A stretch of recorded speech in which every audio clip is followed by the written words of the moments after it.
एक छोटे से गांव में एक पुराना किला खड़ा था जिसे लोग भूतिया किला कहते थे। गांव वाले कहते थे कि उस किले में एक भूतनी रहती थी जो रात के अंधेरे में लोगों को डराती थी।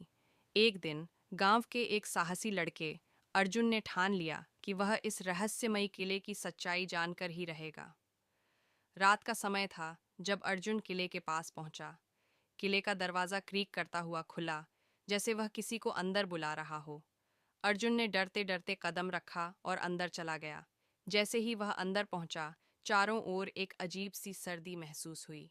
हवा में एक हल्का सा खौफ था और कुछ दूर से हल्की सी चुपचाप हंसी सुनाई दी।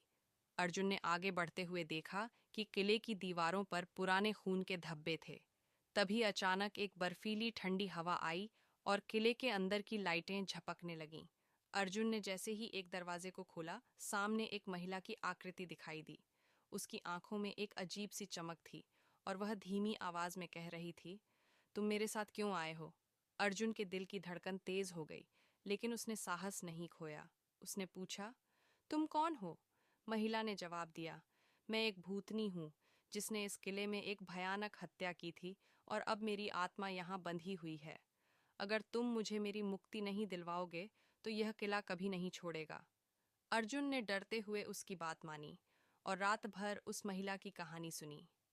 बाद में उसने पुरानी किताबों में पढ़ा कि उस महिला का नाम राधिका था और वह एक निर्दोष प्राण थी जिसे एक राजा ने झूठे आरोपों में मार दिया था। अर्जुन ने उसकी आत्मा को शांति देने का फैसला किया। अर्जुन ने उस किले में एक पूजा की और जैसे ही पूजा खत्म हुई, किले के भीतर एक हल्की सी रोशनी छाई और राधिका की आत्मा को शांति मिली। उसकी हंसी और अजीब आवाजें अब सुनाई नहीं देती थीं।